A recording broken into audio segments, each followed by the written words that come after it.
Hello everybody, my name is Tristan, this is Elspace Books. Welcome if you're new, welcome if you are returning. It's that time of year to do our favorite books of the last year. I want to make sure that I get this out before I go too far into 2025, so I will be... this was like a high priority video. So, we're going to talk about my favorite books of 2024, and we'll see how many times I mix up which year it is now and which year it was back then. So we'll see how that goes. These, frankly, are not going to be in any particular order. There are, how many were there? 13 of them. I'm not going to do, top 10 or anything like that. And I don't really want to do a ranking because some of them, I feel like that's just going to be an arbitrary thing because I did love all of these books, and I don't think that saying I loved one above the other is A, productive, and B, worth my time to do. So, I do have, I think, what I'm going to call my favorite books of the year, and I have set those aside for the end of the video. So I do have two favorites of the year, but I am not going to be doing, like, coming in at number 10 or coming in at number 5 or whatever like that. So, if that's the kind of video you're looking for, this is not it. But, I'm just going to go on kind of where they are in the pile next to me. So, I'm just going to start with Night Watch by Terry Pratchett. For those of you who have been watching the channel for a long time, you know that Terry Pratchett is, period, my favorite author. You don't usually put periods at the beginning of a sentence, but in this case, we do. I love Terry Pratchett. He has such a beautiful way of evoking the human spirit, what it means to be human, the beauty, the wretchedness, all of those things mashed into one. This is a fascinating look at duty, at the way decisions really do make a difference, and also don't make a difference. This is a really good example of Pratchett's ability to say things can be serious as well as funny, and then the inverse, funny things can also be serious, and this certainly is a fantastic example of that.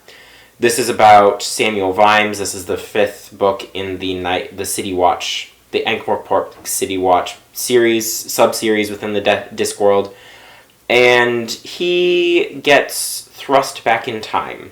And thrust back in time during a, basically, labor revolt. And he was there in the labor revolt as a young man, and then now this is him going back to kind of reckon with the labor revolt as an older man again.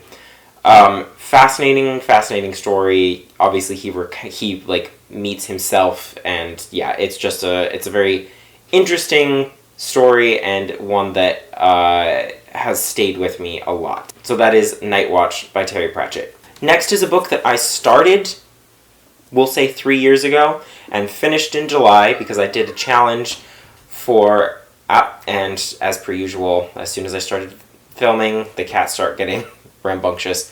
So I started this in a couple years ago and finished it in July because I had a challenge to finish books that I had started already and haven't finished, and I called it Just Finish It in July, and it was a little reading challenge that I did for myself, and that book is Braiding Sweetgrass. It makes a lot of sense to be on a favorite books of the year. It also probably is on my best favorite books of all time. Douglas, let's not play with the microphone, please. And yeah, this is just a beautiful book about nature, activism, our place in the world, our responsibility to society, to each other, to the world. And I think that Robin Wall Kimmerer, if she continues to write and have as big of a, expansive body of work, she's worthy of the Nobel Prize in Literature, for sure. And Douglas, why? Why must you do this? Anyway, the writing in this is simply sublime. Her attention to the smallest aspects of plants and nature and the world and everything is just wonderful to read. It's a book that is perfect for springtime. It's one that makes you want to be outside. It makes you want to just dig your fingers into the dirt and cultivate something. And yeah, it's beautiful. And I don't think people should be surprised that this is on my favorites list of the year, because I think it's on the favorite list of many people.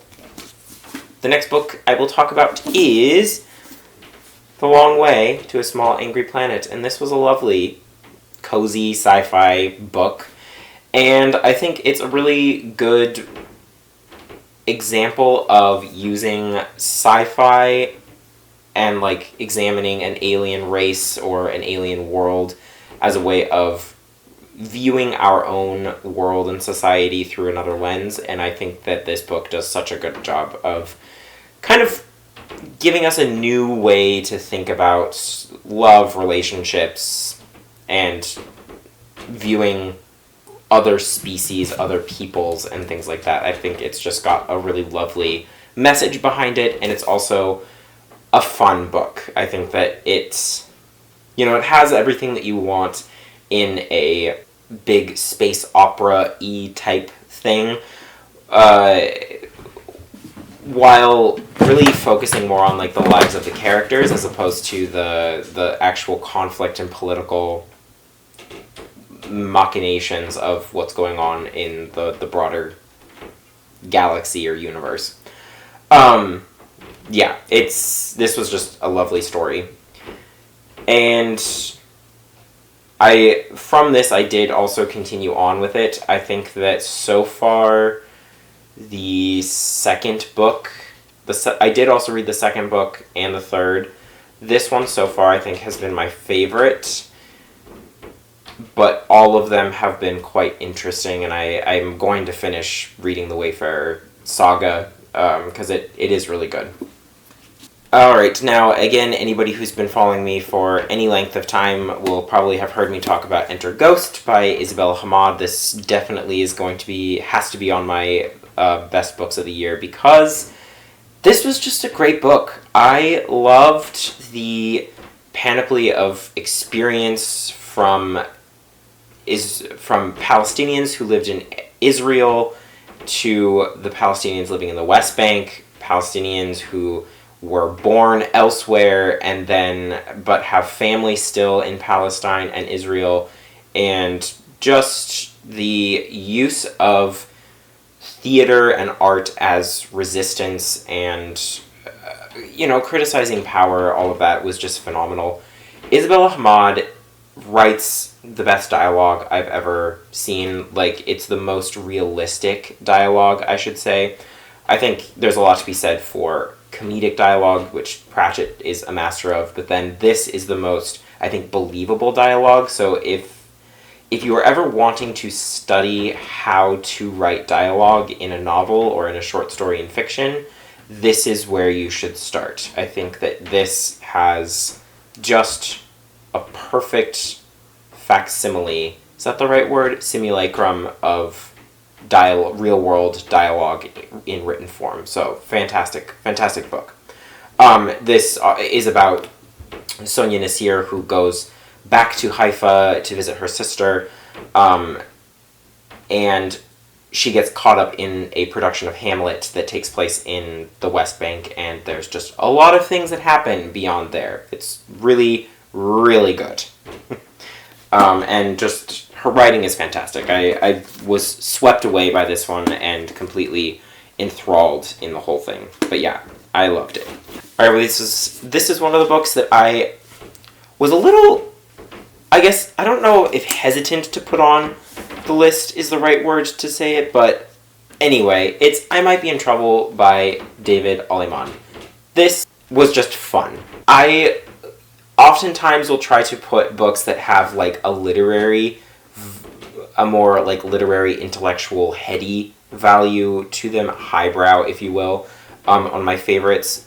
And I was like, should I put this on there? Because it's not really like an intellectual book. It's just like a fun book. And I was like, but I deserve to have fun too. And so it deserves a place on my favorite books of the year. Because this book was really fun. I've never had a book that is capable of keeping me awake when I'm lying in bed. Like, it just doesn't happen. I am a very sleepy person. As soon as bedtime, which is like 9 p.m., rolls around, I'm ready to sleep. And it's like 2 pages of reading a book and I'm ready to go to sleep. I'm falling asleep while reading. This book, not so much. This kept me awake. This made me want to read more and like keep turning the pages. It's about a struggling writer a gay man in New York, who wakes up one morning to find that the man that he had hooked up with the previous night is dead in his bed. And he doesn't have a lot of reliable connections in his life, so he has to call his literary agent to come help him deal with the body. She's suspiciously savvy on how to do that and like all of the precautions to take, and it's great. It's funny, it's cringy, and just it sucks you in and it makes you want to read more and find out what happens. So this is definitely deserving a place on my favorite books of the year of last year, because it's phenomenal.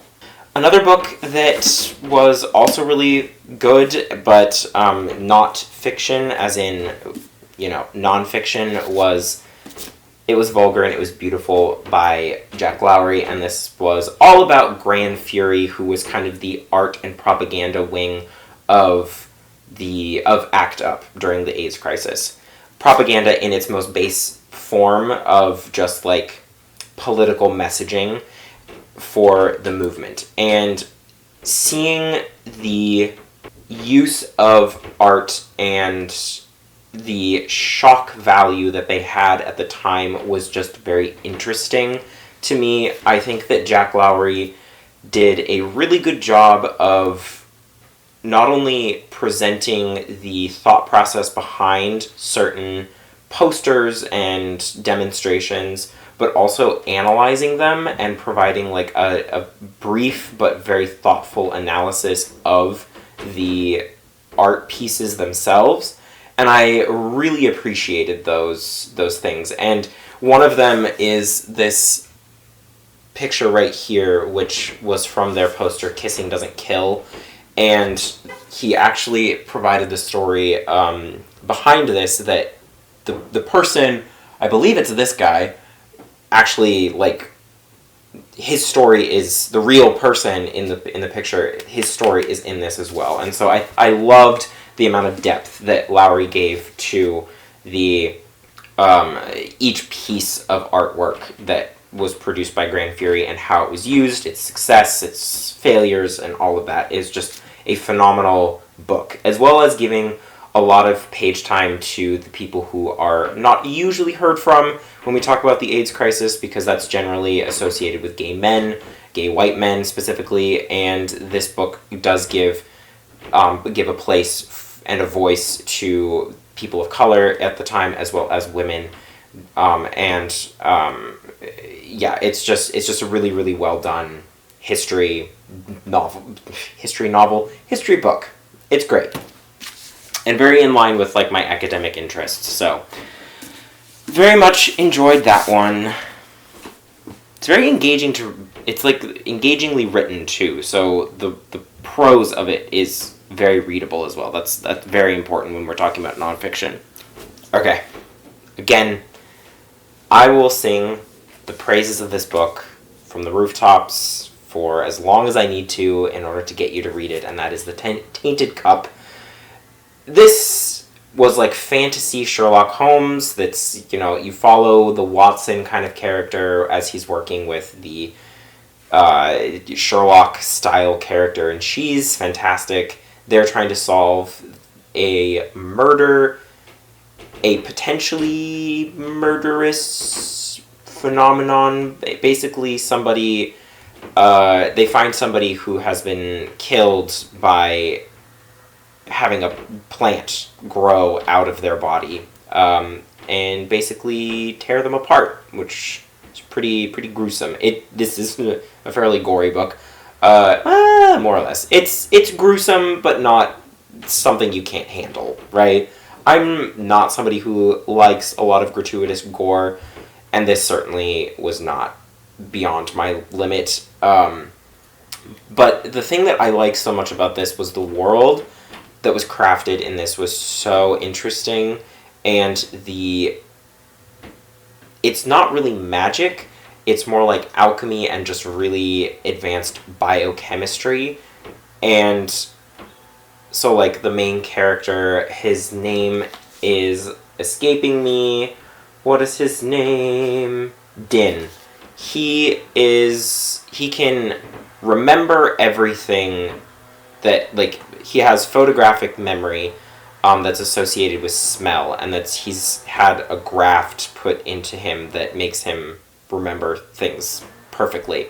So, he gets sent into a crime scene or somewhere to register everything that happened, and then he goes back and reports to Sherlock, which her name is Anna, to get the analysis of it. But yeah, really, really good. It's really atmospheric. It's so easy to place yourself there. It's vividly rendered, like you are there, and it's a cool world. It's a cool system of everything, and the characters are great. So I highly, highly recommended this one when I talked about it the first time, and yeah, it's on my favorite books of the year for obvious reasons, and the sequel's coming out this year. I'm very excited about that. Okay, so that's The Tainted Cup by Robert Jackson Bennett. Loved it. Okay, my next favorite book of the year is Martyr by Kaveh Akbar. This was just great. It follows Cyrus, who is an Iranian-American man whose mother was killed in a plane crash. Well, it's not really a plane crash. It was a passenger plane shot down by the U.S. government, allegedly, but it was. And he becomes obsessed with this idea of martyrdom and what it means to be a martyr. And it's a lot about identity, it's a lot about coming to terms with mortality and what it means to die, what it means to have a meaningful death, and then obviously what it means to have a meaningful life. He comes into contact with an artist who is dying of cancer, who instead of receiving treatment just decides to expire as a work of art in a museum. And you can go talk to her. Name is Orchida, and you go and talk to her about death or just like her experience, and she is the exhibit, which is cool.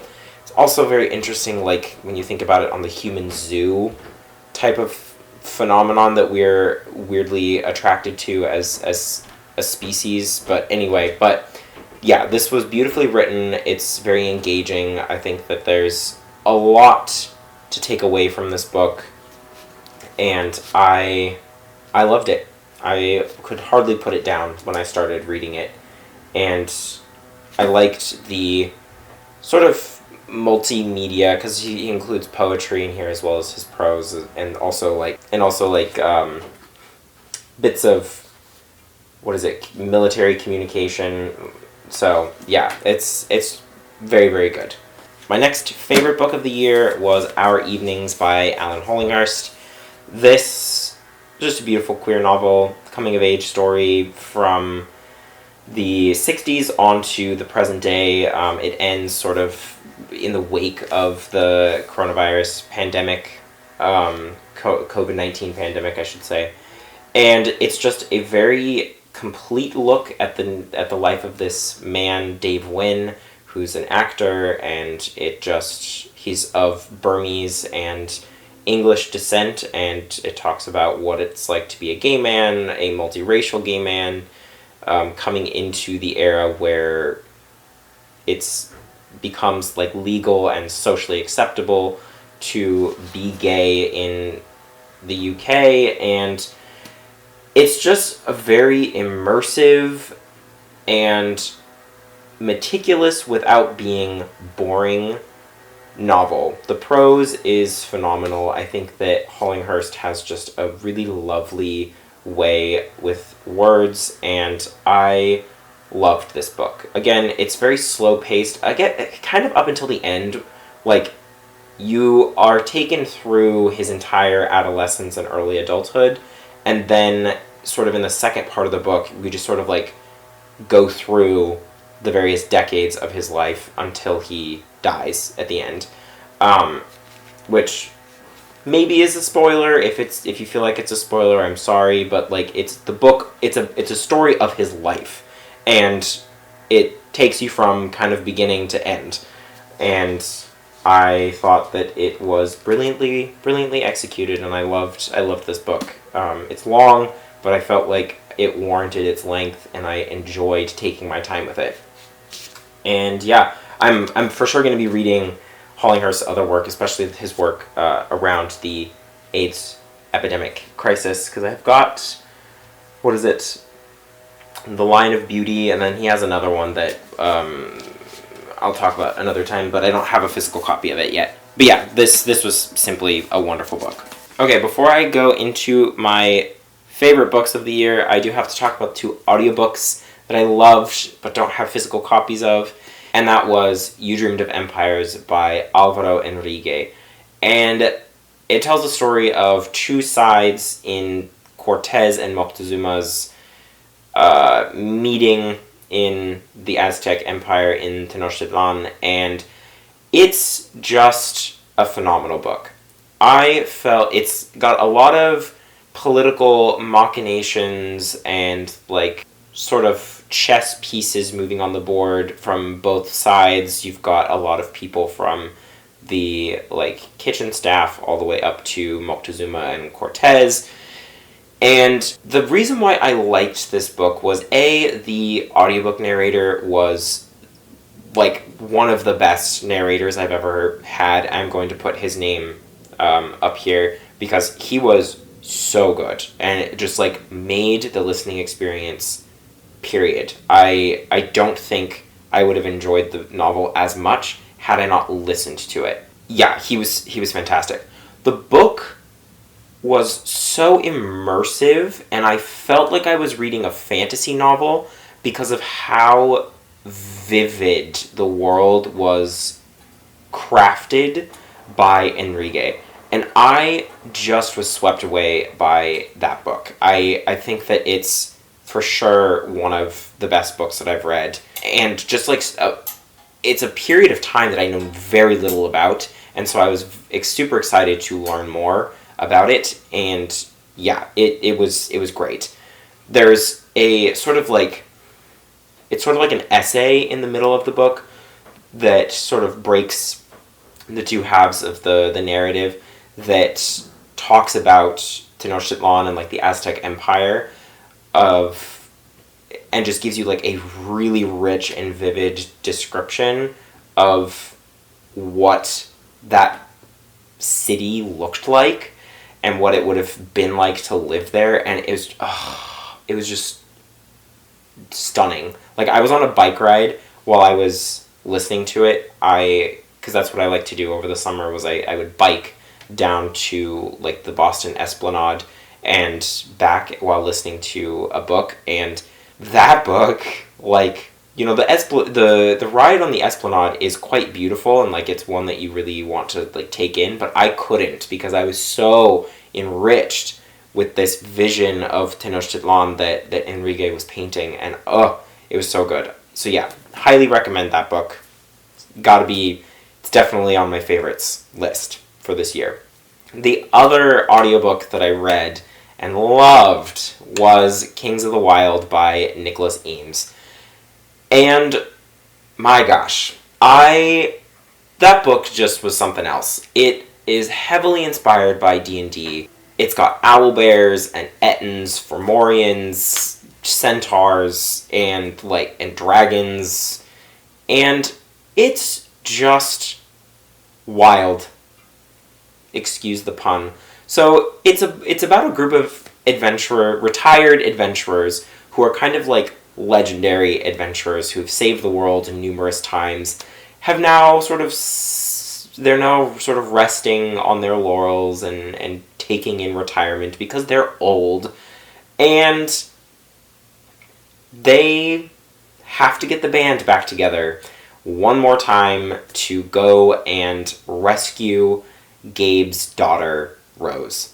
And it's all about that. Them going to rescue Rose from an invading horde of monsters in the city of Castia, which is on the other side of this terrifying wasteland forest thing called the Heartwild. And yeah, there was not a dull moment in this book. It's very funny. It takes a lot of fantasy and D&D tropes, especially like fantasy and D&D tropes from the 80s, and turns them on their head. It's read like a love letter to D&D and to fantasy as a genre, and while still being very original and being very engaging. And like I said, not a single dull moment. Like, I was engaged the entire time, to where, like, I would come home from the gym, because I would also listen to audiobooks at the gym, and, like, my partner would say hello, and I would be like, all right, wait a second, I'm listening to something, because I need to find out what happens. So that book was just phenomenal. And there's a character called Moog, who is the wizard, and he's, like, not really magical. It's just really funny, and I loved it. So good. So good.